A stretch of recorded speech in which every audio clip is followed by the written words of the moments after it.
사도행전 16장 16절부터 26절까지 같이 읽습니다. 우리가 기도하는 곳에 가다가 점하는 귀신 들린 여종 하나를 만나니 점으로 그 주인들을 크게 이하게 하는 자라. 바울과 우리를 쫓아와서 소리질러 가로되 이 사람들은 지극히 높은 하나님의 종으로 구원의 길을 너희에게 전하는 자라 하며 이같이 여러 날을 하는지라. 바울이 심히 괴로워하여 돌이켜 그 귀신에게 이르되 예수 그리스도의 이름으로 내가 내게 명하노니 그에게서 나오라 하니 귀신이 즉시 나오니라.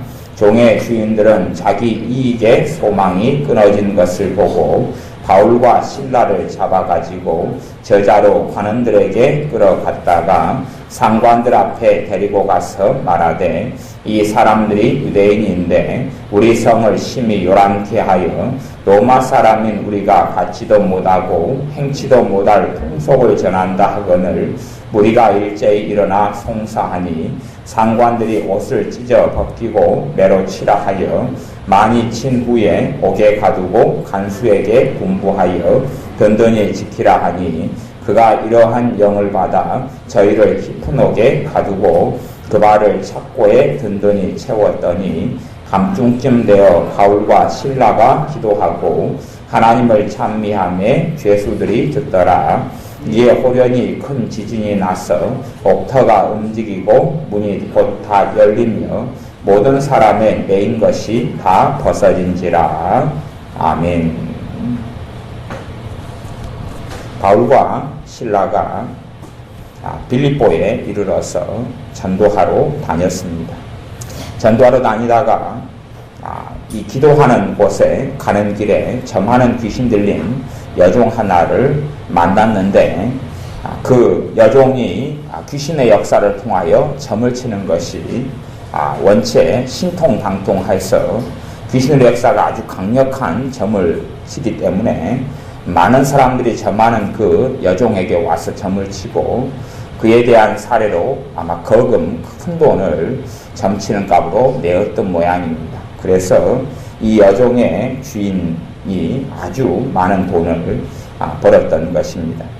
그런데 이제 이 귀신 들린 여종이 바울과 또한 이 실라부터 하나님의 사람들 쫓아다니면서 가로되 17절에 보면 이 사람들은 지극히 높은 하나님의 종으로 구원의 길을 너희에게 전하는 자라. 이렇게 이 바울과 또한 실라나 이런 하나님의 사람들, 복음을 전하는 이 사람들에게, 이 사람들에 대하여 주변 사람들에게 이야기를 합니다. 우리가 겉으로 보면 이 사람들은 지극히 높은 하나님의 종으로 구원의 길을 너희에게 전하는 자라. 이런 이야기를 들을 때에 귀신이 하나님의 일을 도와주는 것 같다. 귀신도 복음을 전하는 일에 앞장서네. 이렇게 생각할 수 있을지 모르겠습니다. 또한 이 귀신 들린 여종은 굉장히 유명한 점쟁이였기 때문에 요즘으로 하면 무당 그런 사람이었기 때문에 많은 사람이 저 영험한 저 점쟁이 여자도 인정하는 사람들이구나 라고 말했을지 모르겠습니다. 그런 것이 사실은 이 악한 영 귀신들이 사람들을 속이는 가장 큰 속임수의 방법 가운데 들어갑니다. 귀신을 쫓아내는 일들을 종종 하거나 아니면 귀신들이 하는 말을 사람을 통해 하는 말을 들어보면 꽤 그럴듯한 진실과 사실들을 나열하는 것들을 많이 봅니다. 그리고 그 말을 듣고 많은 사람들이 속아 넘어가서 잘못된 길로 빠져가는 일들이 지금의 시대에는 참 많이 있습니다. 베레아 같은 이단도 마찬가지입니다. 귀신을 쫓아내는 일을 전문적으로 하는 이런 이초석이라든지 김기동 이런 양반들의 대열들인 베레아 같은 경우도 귀신들의 말을 전면적으로 받아들이면서 그렇게 잘못된 신학, 잘못된 말씀 해석으로 잘못된 길을 걸어가고 있습니다. 왜 그러냐 하면 잘못된 어떤 가치관 때문인데 가령 악한 영 귀신에게 예수의 이름으로 명하노니 거짓말을 다시는 못할지어다 그렇게 명령을 했다고 하면 귀신들은 거짓말을 못한다고 생각하는 것입니다. 예수의 이름으로 명령했기 때문에 귀신들은 절대 거짓말을 못할 것이다 그러는 겁니다. 참 순진한 생각이죠. 그렇게 하려면 차라리 그렇게 하는 게 낫지 않겠습니까? 태풍이 오면 예수님의 이름으로 태풍아 멈춰라. 그러면 무조건 멈춰야 되죠. 아니면 여수 우리 동네에 있는 사람들이다 그러면 예수님의 이름으로 여수 시내에 있는 사람들은 모든 병은 다 고쳐질지어다 그러면 다 고쳐져야 될 거 아니에요. 안 그래요? 아니면 여수 시내에 있는 우리 안 믿는 사람이 그래도 20만 명이 넘게 있는데 예수님의 이름으로 20만 명이 넘는 사람은 다 예수님 영접할지어다 그러면 될 거 아니에요. 정말 순진한 생각들을 많이 하고 있는 것입니다. 말도 안 되는 허황된 이야기를 하고 있는 것이에요. 예수님의 이름 명령했을 때 귀신이 거짓말을 안 하는 경우도 있지만 대부분은 거짓말을 이렇게 적게 하고 참말들을 많이 하는 경우도 있습니다. 왜 그러냐 하면 이 진실된 말 속에 참말들 속에 정말 무서운 거짓말을 숨기려고 그럽니다. 뛰어난 사기꾼일수록 이 참말들 많이 하면서 그 가운데 한두 개 거짓말을 섞어 넣는 것이 뛰어난 사기꾼입니다.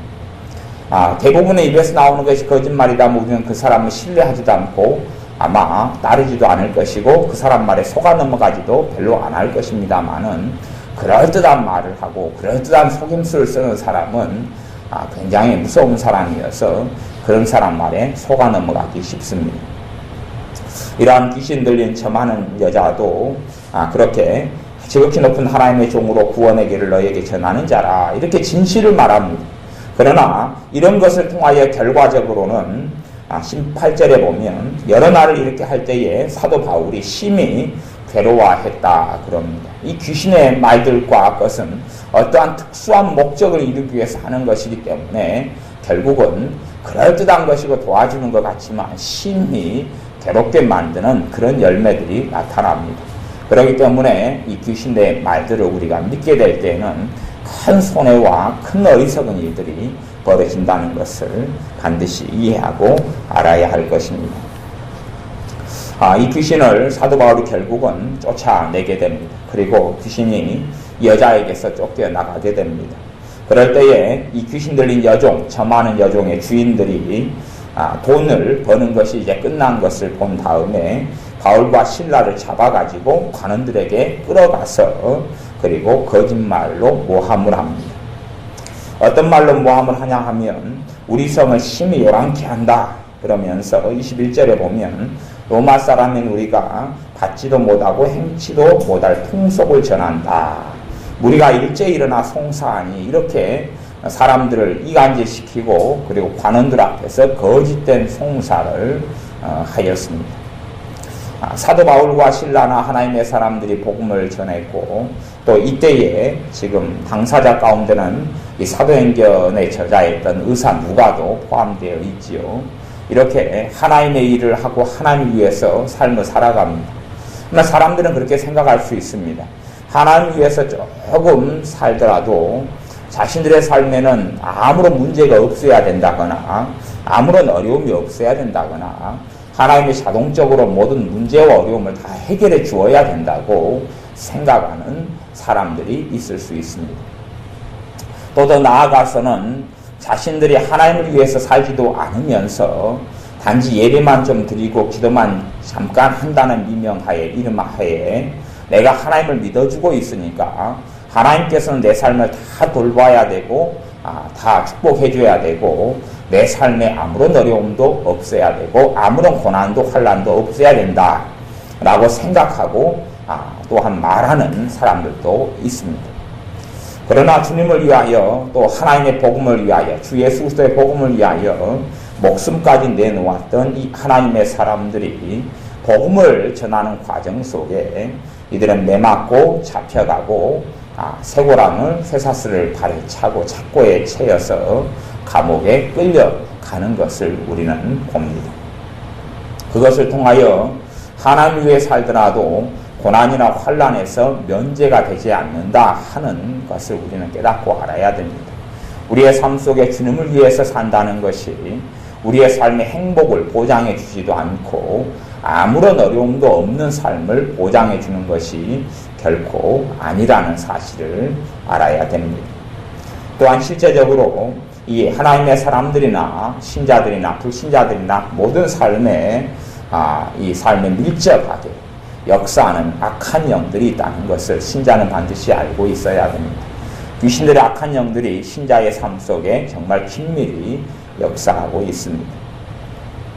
오늘의 말씀을 통해서는 두 가지 부분을 우리가 깊이 있게 상고하고 깨닫게 되었으면 좋겠습니다. 첫 번째는 기도이고 두 번째는 말씀입니다.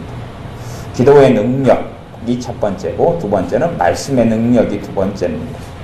그래서 어떻게 하면 기도의 능력이 나타날 것이냐, 두 번째는 어떻게 하면 말씀의 능력을 체험하고 살 것이냐 하는 두 가지 내용의 말씀을 가지고 말씀을 전하는 것입니다. 기도의 능력이 나타나려면 사도행전 16장 24절 25절에 보면 사도 바울과 실라가 이 발에 착고에 든든히 채워져서 깊은 감옥 속에 가두어졌습니다.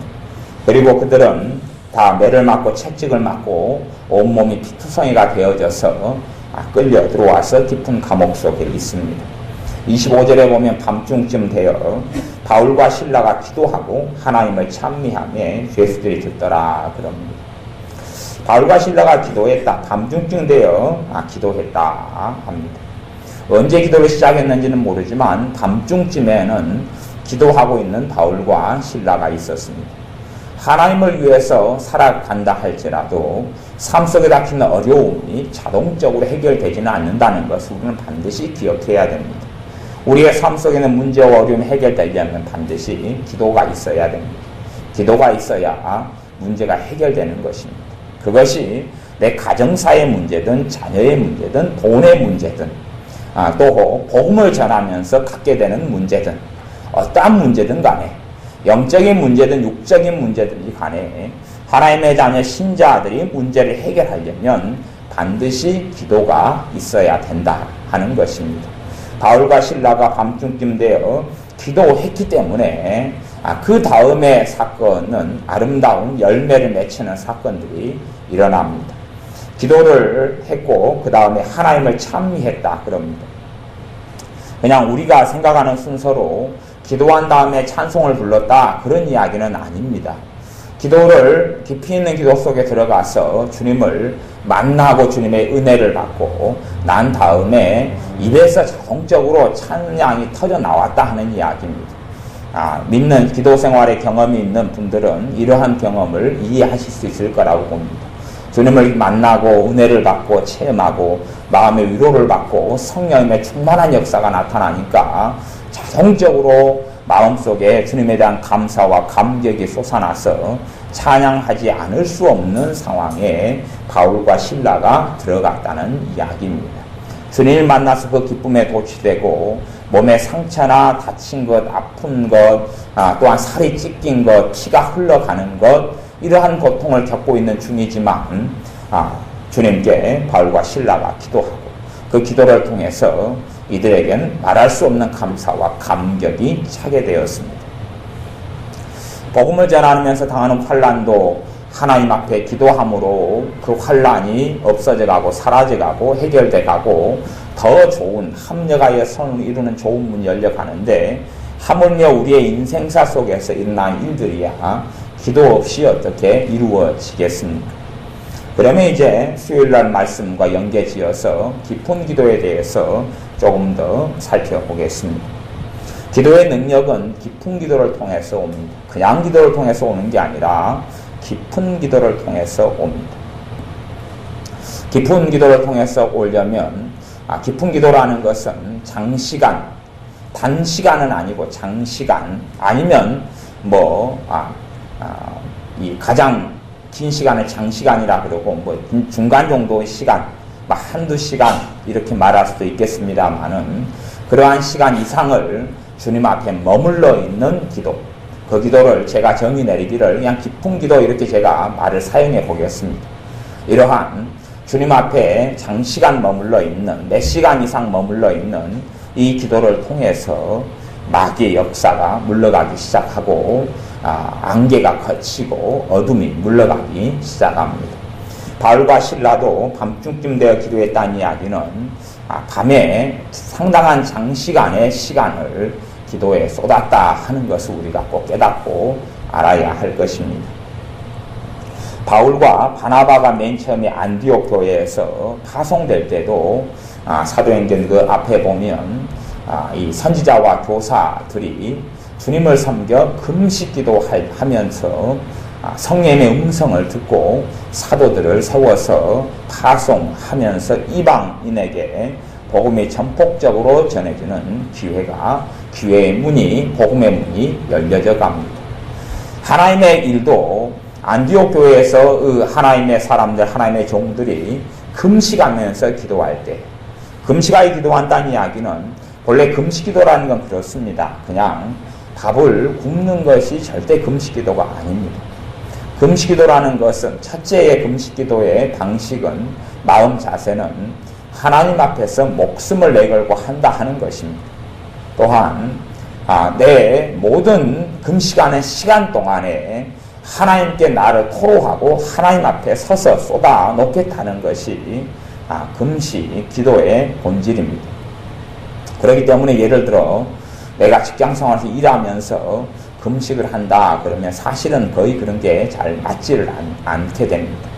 또 금식하면서 휴식도 취하고 잠도 자고 신앙 서적도 보고 성경책도 읽고 그러면서 금식한다, 이것도 거의 잘 맞지를 않습니다. 왜냐하면 할 거 다 하고, 그것이 뭐 예배라든지 신앙 서적이라든지 성경 읽는 거라든지 무엇이라고 할지라도, 또 잠자기나 휴식이라 할지라도 단지 어떻게 보면 밥만 굶는 것에 가깝게 되어져 버리고 맙니다. 진정한 금식기도라는 것은, 금식을 가령 한 끼니를 한다 그러면 하루에 3분의 1이 몇 시간입니까? 8시간이죠. 8시간을 쏟아 붓는다는 것입니다. 누구에게요? 주님 앞에서. 주님 앞에 3분의 1 정도 머물러 있는다는 이야기입니다. 아니면 24시간이 하루니까 잠자는 시간을 한 8시간 빼보겠습니다. 8시간 빼면 남는 시간은 16시간이 남죠. 그럼 16시간에서 이 하루 3끼라고, 하루 3끼의 식사하니까 하루를 16시간을 3등분을 해보면 5시간이 좀 넘는 시간, 5시간 20분 정도가 나옵니다. 5시간 20분 정도를 한 끼 금식한다면 누구 앞에 있는 것이에요? 주님 앞에 쏟아놓고 있는 것을 이야기하지, 단순히 아침 금식이다 그럴 때에 아침에 밥을 굶은 다음에 한 30분이나 1시간 이렇게 기도한다, 이것을 이야기하는 것이 아닙니다. 그것이 금식의 정말 깊이 있는 본질입니다. 금식의 본질은 그런 의미에서 깊은 기도, 아주 마음을 쏟고 주님 앞에 머물러 있는 깊은 기도가 금식의 본질 가운데 가장 중요한 것에 하나다는 것을 꼭 기억해야 됩니다. 하루가 있다 그러면, 하루 금식을 한다 그러면 한 8시간은 잠자는 시간으로 일단 넉넉히 떼놓고, 그 다음에 그 남은 시간, 물론 화장실 가고 물 마시고 하는 시간도 있겠습니다만, 하루 금식을 한다 그러면 거기에서 이제 8시간을 뺀 16시간, 뭐 그 정도, 그러니까 10시간 이상이 되는 시간을 주님 앞에서 깊이 있게 머물러 있는 것입니다. 실상은 제가 부르짖는 기도, 간절한 기도를 이야기했지만, 성령 충만하고 은혜가 깊은 사람만 부르짖는 기도와 간절한 기도가 사실은 가능합니다. 그게 진짜 이야기입니다.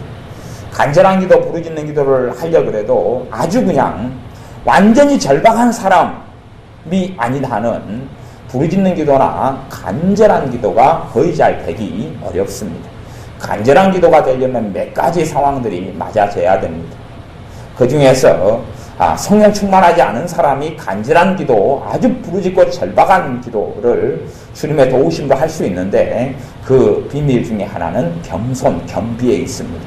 주님 앞에 겸비케 될 때에 겸손한 자에게 은혜를 주시느니라 하는 말씀대로 간절하게 부르짖어 기도할 수 있는 은혜를, 이러한 겸손하고 겸비한 자, 비록 죄악 가운데 살고 또한 어리석음 가운데 살다 할지라도 겸손하여 겸비하여 주님 앞에 나오는 사람에게는 부르짖어 기도할 수 있도록 성령님께서 도와주시고 역사해 주십니다. 그런 것은 예외적인 일이 되고, 일반적으로는 은혜가 있고 성령의 역사가 있어야지 부르짖는 기도, 간절한 기도가 가능합니다. 그런 의미에서 우리의 기도가 처음부터 어떤 간절한 기도, 부르짖는 기도라는 아주 놀라운 기도의 능력이 나타나는 기도를 하기가 어려운 것이 우리의 일반적인 신앙생활입니다. 그러려면 우리가 왜 부르짖는 기도, 참으로 주님의 앞에 주님의 은혜 속에 들어가는 기도가 안 되느냐? 그러면 사단의 결박, 사단의 역사 때문에 그렇습니다. 마귀의 역사 때문에, 마귀의 방해 때문에 그렇습니다.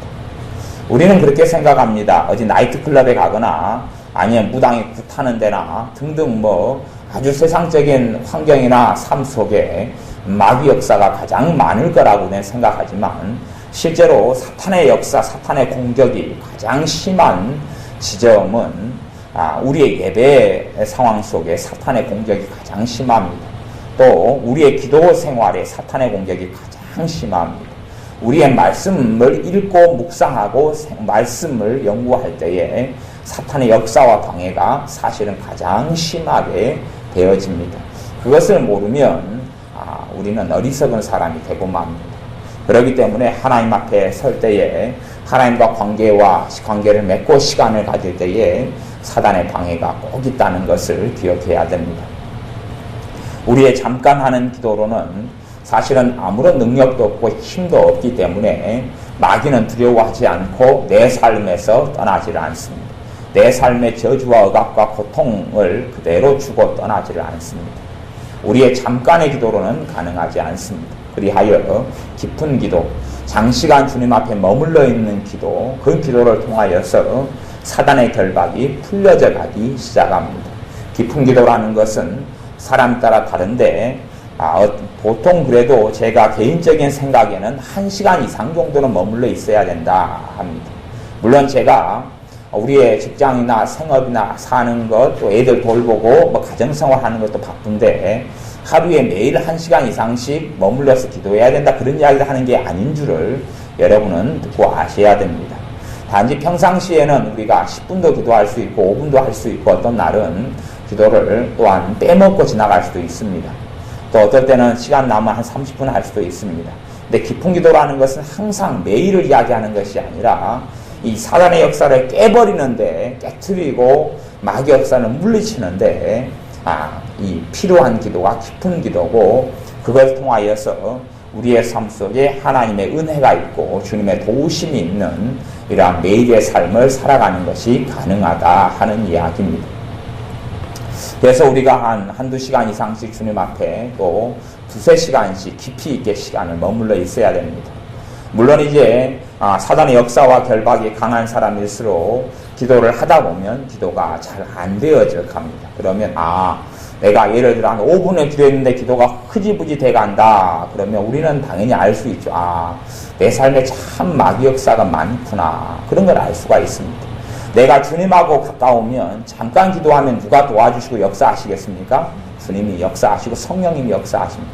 주님하고 가까우면 조금 기도하면 기쁨이 있고 위로가 있고 감사가 있고 감격이 있고 성령의 충만한 역사가 있고 믿음이 생겨나고 소망이 생겨나고 그럽니다.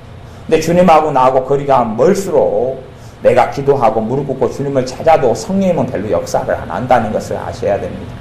그러면 거꾸로 내 삶에 참으로 사탄의 공격 속에 사단이 나를 저주하고 비참하게 끌어가는 속에 내가 많이 살고 있구나 하는 상식적인 생각을 해야 됩니다. 그리고 이제 마귀하고 싸움이 되는 것입니다. 우리가 주님 앞에 머물러서 시간을 보내는 것이 마귀하고 싸움이 됩니다. 나는 주님을 찾고 마귀는 졸음을 오고 바쁜 일이 생각나게 하고 긴급하게 만들고 또한 마귀가 공격하는 것은 의심을 주고, 이게 내가 이렇게 흐지부지하고 졸면서 앉아있는데 무슨 특별한 일이 있을까 하는 의심, 기도가 무슨 대단한 효과가 있을까 등등의 여러 가지로 마귀는 공격을 합니다. 그리고 그것을 못 버티고 그 시간에 일어나 버리는 사람은 마귀와의 싸움에서 승리하지 못하고 우리 주님께서 주님의 복음으로 주님의 십자가로 마귀 역사가 떠나가며 내 삶에 하나님의 평안이 많은 것을 볼 수가 없는 신자가 되고 맙니다. 하지만 주님 앞에 장시간을 머물러 있는 사람은 그 전과 그 후의 삶이 달라지며 은혜 속에 들어가는 것을 보게 될 것입니다. 물론 한 번의 싸움으로는 다 되지 않는 것이 당연한 일입니다.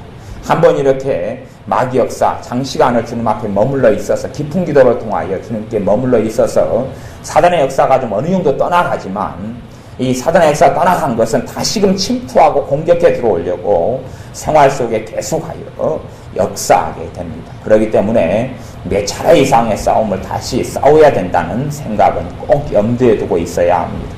악한 영들, 마귀, 귀신들은 절대 우리의 삶을 벗어나지 않고 우리를 저주 속에 집어넣으려고 하기 때문에 깊은 기도를 통하여 마귀의 결박이 좀 풀어지고 떠나갔다 해도 상시적으로 노리고 우는 사자같이 삼킬 자를 찾는 것이 마귀 역사인 줄 알아야 됩니다. 그렇기 때문에 그런 깊은 기도가 실제 우리의 삶 속에 종종 있어야 우리가 주님의 은혜 속에, 주님의 보호 속에, 평안 속에 살아가는 신자의 삶을 살 수 있게 됩니다.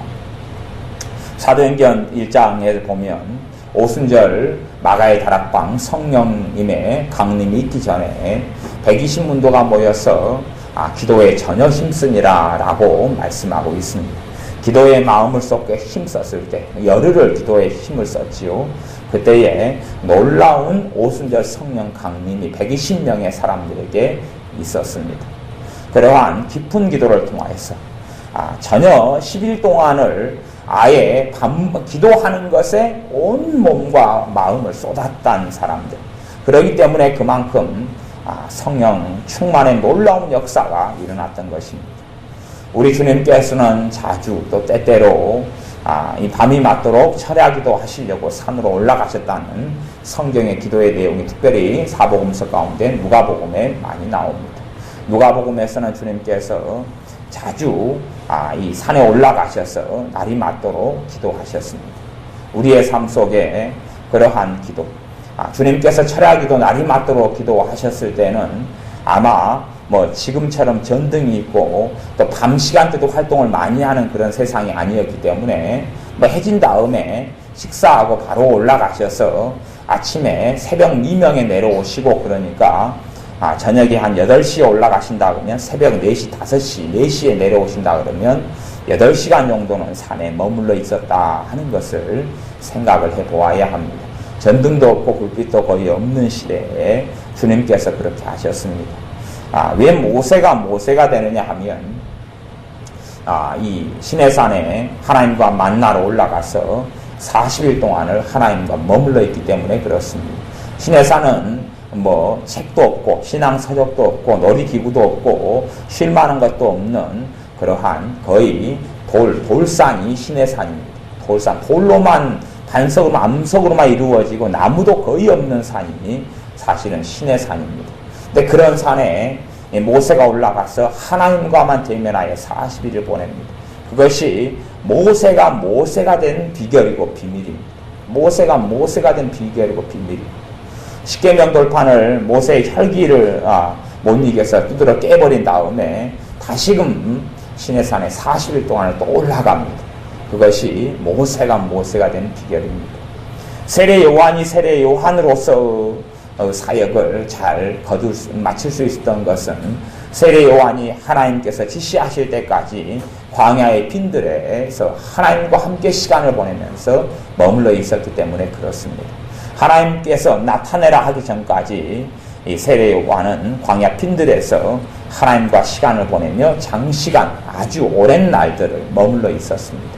이것이 세례 요한의 삶 속에 마귀 역사가 떠나가고 저주가 떠나가고 하는, 그리고 하나님의 세미한 음성을 잘 들으며 성의 인도를 받아서 모태로부터 성령 충만했던 세례 요한이 주님의 복음을 전하며 사역을 잘 마칠 수 있었던 비결이 되어집니다. 그래서 우리의 삶 속에 이러한 성경에 있는 깊은 기도, 다니엘이 21일 동안 이런 좋은 것을 먹지 않고 주님 앞에 머물러서 시간을 보내었던 것처럼 우리의 삶 속에 이렇게 시간을 보내는 것이 반드시 필요합니다. 그렇지 않고 하루에 10분씩 이렇게 기도를 한다면 100년을 기도하거나 또 10년을 기도해도 열매를 거두지를 못합니다. 차라리 그것보다는 하루에 5분씩만 기도하고 나머지 5분을 모아가지고 한 달 동안에 5분을 모아가지고 뭐 5분을 30일 동안 5분을 모으는 거죠. 모아가지고 하루 시간 동안에 이걸 쏟는 것이 아마 하루에 10분씩 기도하는 사람보다 1000배, 10,000배 더 축복된 삶을 사는 비결이 배워집니다. 근데 신자들은 바쁘다는 핑계 속에 또한 사단의 공격을 기도하는 가운데 받고 나서 불신앙과 의심과 또 그것 때문에 오랜 시간 주님 앞에 머물러 있지를 못하게 됩니다. 주님 앞에 오랜 시간, 장시간을 머물러 있지 못하게 되는데 장시간을 주님 앞에 머물러 있어야 합니다. 또 주님 앞에 한 30분, 1시간을 머물러 있다가 내가 해야 될 일들을 하루 일어났을 때에도 기도하는 마음을 유지하고 계속 있을 때는 기도하는, 계속하여 장시간 주님 앞에 기도하는 깊은 기도의 상태를 유지하게 될 수도 있습니다. 그런 것을 통하여 사단의 역사가 떠나가고 마귀에 묶인 결박이 풀어지는 것입니다. 이제 신자들이 그렇게 기도 생활을 몇 차례씩 하고 나면 삶 속에 사단의 역사가 현저하게 삶 속에 줄어들어 있는 것을 보게 됩니다.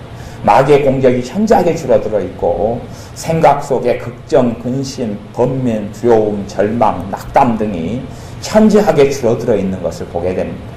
줄어들어 있다는 이야기는 그것들이 다 마귀로부터 온 것이었다 하는 것이고 나는 마귀의 공격을 고스란히 내 생각인 것처럼 내 감정인 것처럼 받아들여서 마귀의 노예 생활을 해왔다 하는 이야기가 되어집니다.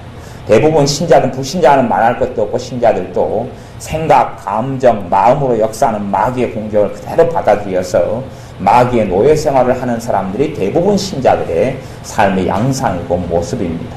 그래서 결국은 주님을 섬기는 것처럼 하고 살아가도 마귀가 주는 음성을 따라, 마귀가 주는 감정을 따라, 마귀가 주는 생각을 따라서 신자들이 살아가기 때문에 주님의 큰 은혜와 도우심과 돌보심과 축복 속에 살지 못하게 되는 것입니다.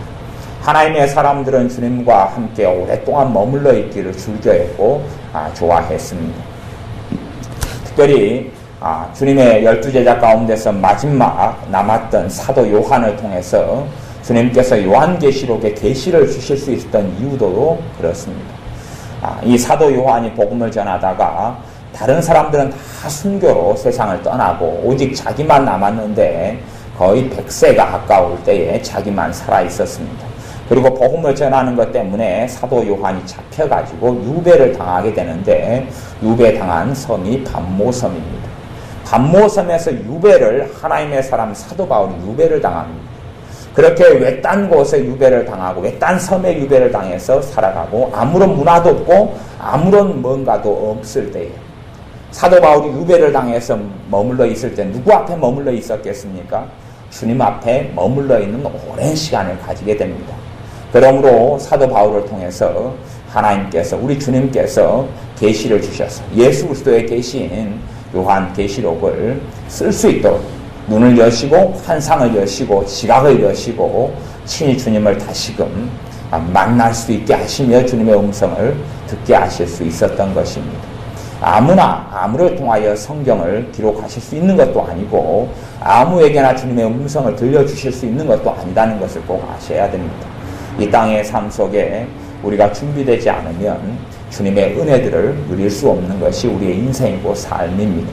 우리가 주님 앞에 거해 있지 아니하면 아무리 내가 주님의 일을 하는 여정 가운데서도 바울과 실라가 채찍에 맞고 감옥에 쇠사슬을 차고 들어갔던 것처럼 주님의 일을 하는 가운데서라도 얼마든지 환난과 핍박이 일어날 수 있는 것처럼 내가 이 땅을 그냥 가정생활하고 직장생활하고 살아갈 때는 얼마나 더 많은 마귀의 공격을 쉽게 받을 수 있는가 하는 것을 잘 기억하고 알아야 할 것입니다.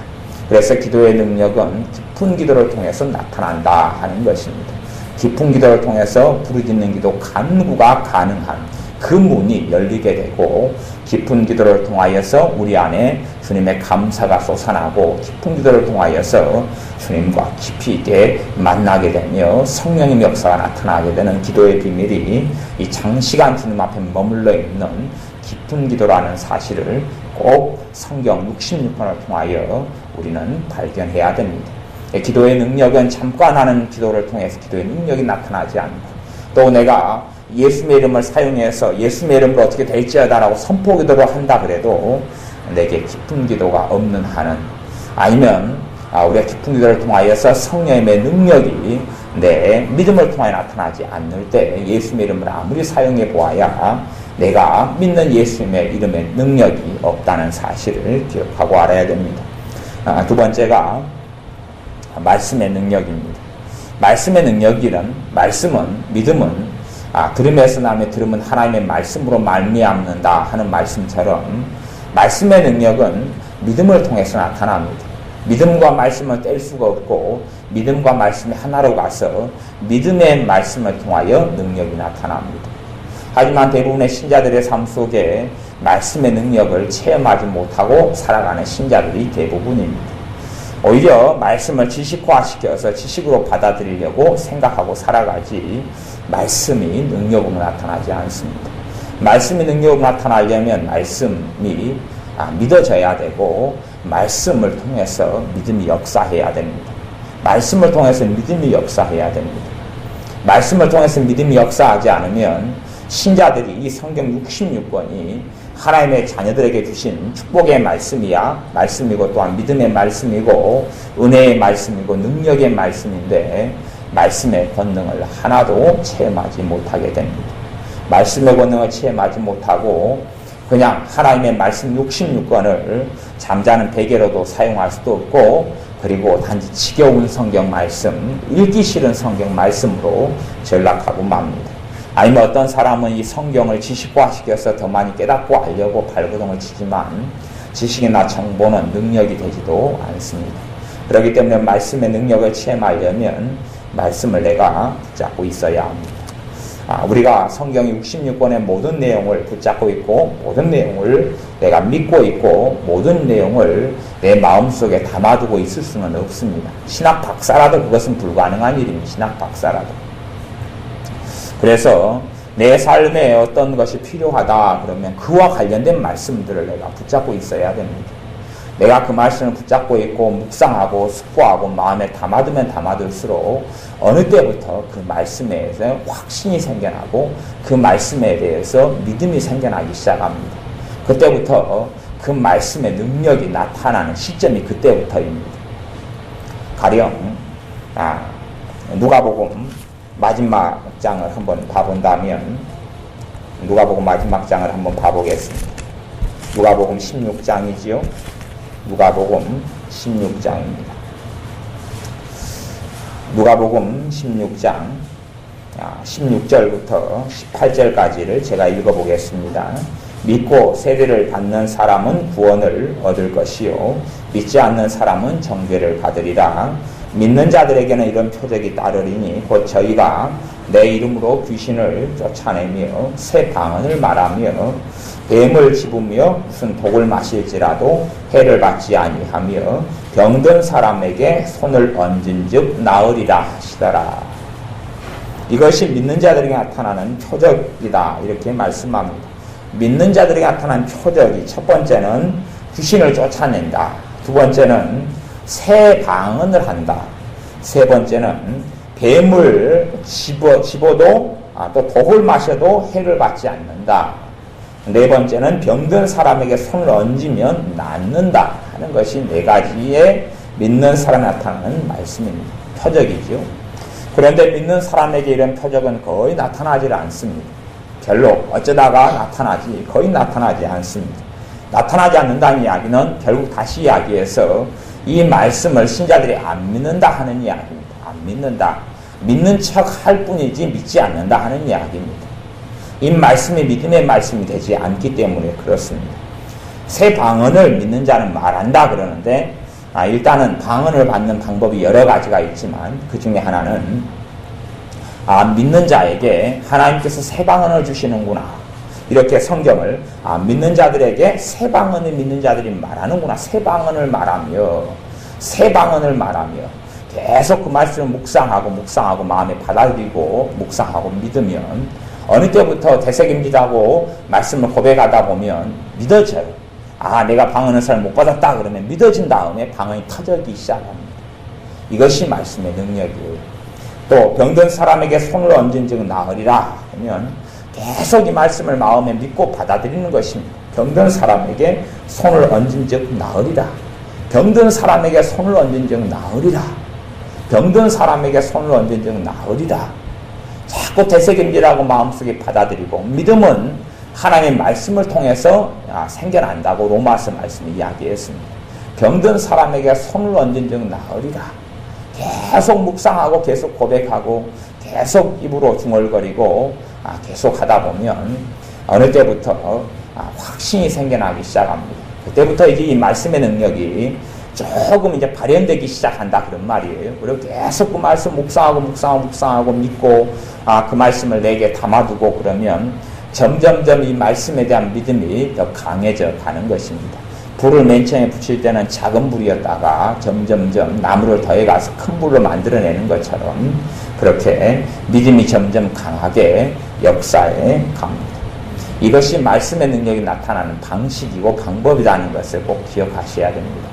모든 말씀에 대해서 내가 지금 이 순간에 믿고 있고 고백하고 있고 되새김질하고 있을 수는 없는 것입니다. 누구든지 그건 가능하지 않습니다. 내게 필요한 말씀들을 주님께서 깨닫게 하시고 주시면 그 말씀을 내가 붙잡아야 됩니다. 그래서 우리가 어떤 다급하고 시급한 기도 제목이 있다 그러면 그 기도 제목을 가지고 내가 절박하게 기도를 한다 해서 그 기도가 응답이 안 되는 경우는 아주 많고 아주 빈번할 정도로 많은 것이 우리의 삶입니다.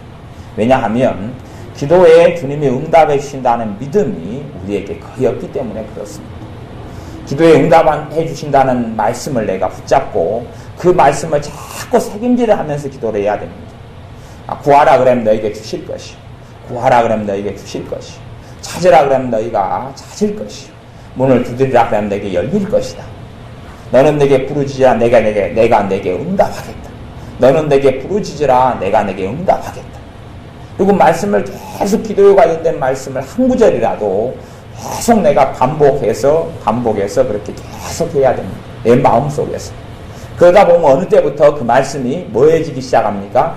믿어지기 시작하고 확신이 생기기 시작합니다. 나는 우리가 익숙하게 알고 있는 성경 구절도 나는 믿는다 생각하지만 믿는다는 게 아니라 그냥 동의한다. 그런 것이 대부분입니다. 동의 차원에서 멈추는 것이지요. 성경 말씀에 그런 구절이 있구나 하는 지식 차원에서 멈추는 것이 대부분의 구절입니다. 그 상태에서는 말씀의 능력이 나타나지 않습니다.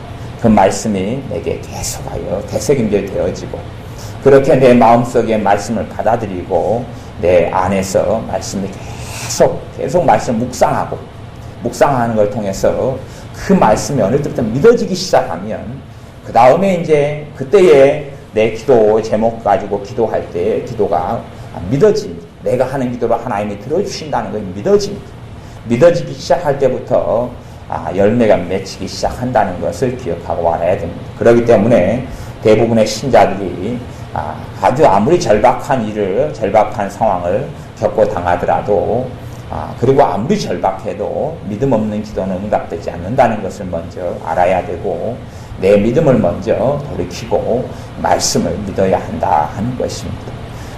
믿음의 말씀을 붙잡고 계속하여 고백하고 시인하고 묵상할 때에 말씀이 어느 때 믿어지고 확신되어지고 그때부터 그 말씀을 붙잡고 기도하면 열매가 나타납니다. 조지 밀러라는 하나님의 사람은 이 땅을 살면서 5만 번 기도 응답을 받은 사람으로 유명합니다. 고아들을 키울 때는 3,000명 이상의 고아를 키웠고 아무런 재산도 돈도 없는 사람이 어마어마한 고아들을 키워냈다는 것을 우리는 알고 있습니다. 이러한 조지 밀러라는 하나님의 사람이 목사님의 비결은 기도와 말씀에 있었습니다. 이분의 기도가 5만 번 이상 응답을 받았으니까 5만 번이라는 것은 수치적으로 계산할 때에 뚜렷한 기도 제목만 응답된 게 5만 번인데 우리가 하루에 우리가 1년을 살면 365일을 살고요. 그 다음에 100년을 살면 36,500일을 삽니다. 100년을 산다 그럴 때에 엄마 뱃속에서 태어나가지고 100년을 살 때 태어나서 말도 못하고 눈도 못 뜰 때부터 시작해서 100년을 산다 그럴 때 36,500일입니다. 그러니까 조지 밀러 목사님 같은 경우로 이야기한다면 하루에 최소한 2개 이상의 기도 응답을 받은 것이다. 그렇게 볼 수가 있는 것이에요. 기도 응답을 잘 받은 것도 뭐 30살이 전후부터 그렇게 시작됐으니까요. 그리고 80 몇 살 때까지인가 사신 걸로 내가 얼핏 생각이 나니까 한 50년. 그러면 2개 이상, 2개. 35,500일, 그러니까 3개 이상 정도 될 거예요. 그 비결은 뭐냐, 그러면, 이분의 기도 생활을 보면, 말씀을 믿었어요. 기도 응답의 말씀을 믿고, 말씀이 마음속에 계속 움직이고, 믿음으로 역사했어요. 그리고, 기도할 때에, 내가 기도한 것을 하나님 들어주신다는 믿음이 있었어요. 그분이 하나님께 기뻐하신 일을 했기 때문에 들어주신 면도 있지만, 나아가서, 기도 응답은 누구든지 믿어야지 응답되는 하나님 말씀의 법 때문에 우리가 하나님의 말씀을 믿고 말씀이 믿어지고 그러면서 기도가 열매가 맺히는 것을 알아야 됩니다. 그렇기 때문에 신자들은 자신의 믿음을 돌아보는 것이 가장 중요합니다. 자신의 믿음을 돌아보아서 내가 하나님의 약속의 말씀을 믿느냐 안 믿느냐, 내 기도에 응답하신다는 약속의 말씀을 내가 믿고 있느냐, 안 믿고 있으면 이 말씀을 계속하여 묵상하고 새김질할 때에 말씀이 어느 때부터 믿어지기 시작합니다. 믿어지기 시작해요.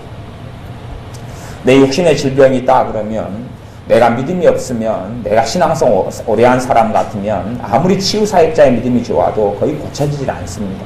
초신자나 불신자 같으면 기도하는 치유사역자 하나의 기도를 통하여 고쳐지는 경우가 많습니다만은, 믿는 신자는 자신의 믿음이 있어야지만 고쳐지는 경우가 대부분입니다. 그러면 내가 믿음이 없다 그러면 내가 주님이 내 병과 내 연약함을 고친다는 것을 믿어야 하는데, 그 믿음이 그렇게 한순간에 생기는 게 아닙니다. 말씀을 오래 묵상하고 붙잡고 있고, 병든 사람에게 손을 얹은 적은 나으리라. 말씀을 계속 믿고 묵상하고 그러다 보면 병이 치유에 대한 믿음이 생겨나고, 그리고 심지어 내가 내 가슴이 아프다 그러면 내 가슴에 손을 얹고 기도할 때에 가슴의 병이 치유되는 이런 하나님의 기적의 역사가 예수님의 이름을 통해서 나타나게 되어집니다. 신자인 우리는 기도의 능력을 체험해야 하고 말씀의 능력을 체험해야 됩니다. 기도의 능력은 깊은 기도를 통해서, 주님과 장시간 머물러 있는 기도를 통해서 저주가 떠나가며 성령의 역사가 임하며 충만함이 임하며 은혜가 임하며 주님의 도움이 나타난다. 두 번째는 말씀을, 깊은 기도는 오랜 시간 주님 앞에 머물러 있는 거죠. 말씀의 능력도 동일하게 오랜 시간 말씀을 마음속에 담아두어야 한다. 그런 것이 공통점이 똑같습니다. 오랜 시간 말씀을 마음속에 담아두어야 한다. 그것을 묵상한다. 그것을 되새김질한다. 그렇게 표현하는 것입니다. 오랜 시간 말씀을 마음에 담아두어야 한다. 그러는 것입니다.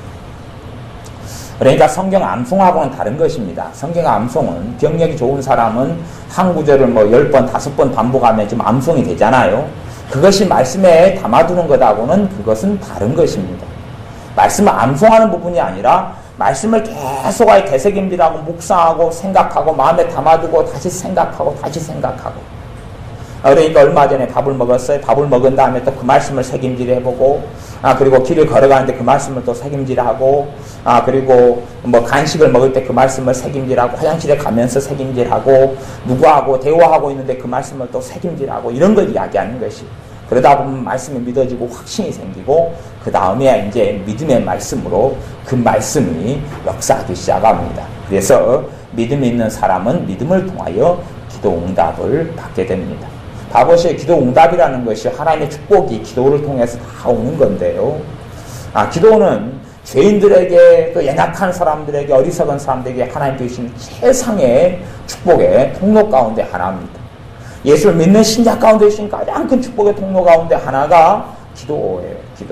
이게 기도는 잘난 사람들의 기도만 응답하는 것도 아니고, 똑똑한 사람들의 기도만 응답하는 것이 아니고, 하나님을 찾고 긍휼을 구하고 자비를 구하며 은혜를 구하며 하나님의 도우심을 구하는 모든 사람에게 역사 이래로 하나님은 응답이 오셨어요. 그것이 기도에 응답하시는 하나님이 그 하나님을 자비의 하나님이다 그러는 것이에요. 기도에 응답하시는 하나님의 은혜의 하나님이고 긍휼의 하나님이신 것이에요. 기도 응답을 받지 못하는 사람은 하나님의 자비가 믿어지질 않아요. 거의 대부분 안 믿어집니다. 하나님의 긍휼을 알 수가 없어요. 그러면서 하나님은 나에 대해서 무심한 분, 하나님은 나를 안 돕는 분이라고 생각해요. 자신이 기도에 응답받지 못한 자신의 문제, 자신의 믿음 없는 문제, 자신의 어리석은 문제를 먼저 돌아보고 우리가 믿음의 기도를 말씀을 통하여 할 수 있도록 이 성경 약속 66권에 있는 약속들을 내 것으로 주장하고 하나님의 자녀인 나의 것으로 주장하고 말씀을 믿고 받아들이고 새김질해서 그래서 많은 구절 하루 내내 성경을 읽고 막 읽고 이런 건 별로 사실은 깊이 들어가면 의미가 별로 없습니다. 우리가 성경을 창세기 1장부터 요한계시록 22장까지 일독을 막 몇 달 동안 하면서 있어도 별로 그것까지 믿음도 생기지도 않고 성경의 내용도 머릿속에 안 남습니다. 여러분이 이사야가 66장이가 되는데 이사야 성경을 막 5번을 반복해서 봐도 그 내용 몇 가지만 생각이 나지 그 다음에 거의 남는 것이 없어요. 남는 것이 없어요. 근데 성경을 많이 읽는 것이 도움은 되지만 절대적인 것은 결코 아니에요. 정말 절대적인 것은 그 말씀의 한 구절이라 두 구절이라도 내 마음속에 담아두고 새김질할 때에 그때 말씀의 능력이 나타나고 체험되는 것이에요. 말씀에 내가 많이 머물러 있을 때 한 말씀, 두 말씀에 내 마음에 두고 말씀에 머물러 있을 때에 말씀에 믿어지는 믿음의 말씀을 통하여 그 말씀이 기도할 때 역사하여서 믿음의 기도가 되게 하며 우리가 주님의 은혜를 그 믿음의 기도를 통하여 기도를 통하여 많은 주님의 은혜와 사랑과 자비를 누리고 체험하게 됩니다. 기도하겠습니다. 아버지 하나님, 우리가 주님 앞에 넉넉히 머물러 있으므로 기도의 능력을 체험하고 누리게 하여 주옵소서. 말씀에 우리가 오래 머물러 있음을 통하여 말씀이 확신되어지고 믿어져서 말씀의 능력을 우리의 삶 가운데 체험하게 하여 주옵소서. 예수님의 이름으로 기도하옵나이다. 아멘.